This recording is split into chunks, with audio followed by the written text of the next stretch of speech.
අපි අද එතන ජනාධිපතිතුමා සරා පොරොන්දු විදිහට අපේ සලස්ම ඉතින්නේ සිංහල දෙමළ අලුත් අවුරුද්ද වෙනකොට මේ ප්‍රශ්නාතුම්පල හරියාකාරව සම්පූර්ණ කර ජනතාවට බාර දෙන්න.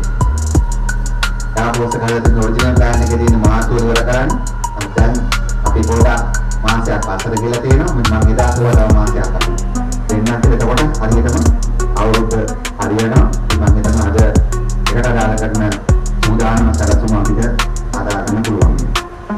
ඒ වගේම තමයි අපි කරනවා මේ බස් නැවතුම් පළවල් කියලා කියන්නේ නිකම් බස් එක අල්ල ගන්න තැනක් නෙවෙයි. අද මේ වෙලාව තියෙන එහෙමයි. බස් එක අල්ල ගන්න තැන.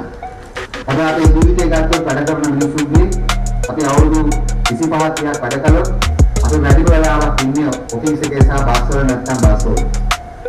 ඒ නිසා බස් ස්ටෑන්ඩ් එකේ ගෙන මිනිස්සු හම්බ වෙන යාළු වෙන සතුටු වෙන එහෙම තැනක් තියෙනවා.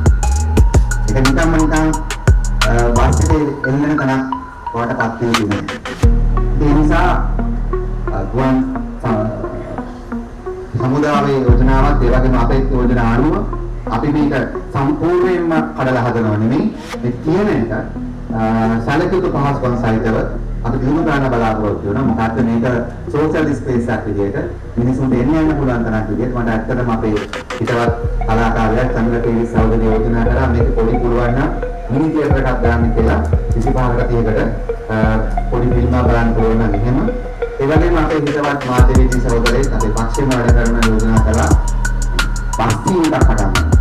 ඉතින් මම ඇත්තටම ප්‍රොජෙක්ට් ප්‍රොපෝසල් එක හදලා මේ අපේ ජනාධිපති මාධ්‍යවේදී සම්බන්ධයෙන් මේ මාධ්‍යවේදී කියනවා පස්තිය එකකුත් මම හිතනවා ඒවා ප්‍රමාණිකව කරලා තියෙන දේවල් හදිසිය කරන්න පුළුවන් දේවල් නෙමෙයි. මම අපි හිතනවා ඒ වගේ දේවල් පාස් පොත් ඔක්කොම එකතු කරගෙන අපි කරන්න පුළුවන් වෙයි කියන මූලික අභියෝගය යාත්‍රාවෙන් කාට පස්සේ.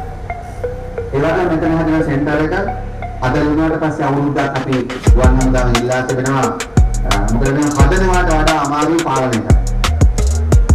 මම හිතන්නේ මේක ලොකුම හේතුවෙන් තාසක ඉන්නේ මේ හදන එක දැන් මේ පෙන්නන එක ඒ ක්වොලිටි එක තියාගන්න. එතකොට ලොකු කොටසක් තියෙනවා රජයේ අපේ නිලධාරීන්. අනිත් පැත්තෙන් ජනතාව. ඒ නිසා මේ මහජන මුදල් කෝටි 42ක් වියදම් කරලා හදන්නේ. ඒ නිසා මේක අතිශය වැදගත් වෙනවා. මේක පරිපාලනය කිරීමත් සයින්ටිෆික් විදියට හරියට කරන්න අපි බලාපොරොත්තු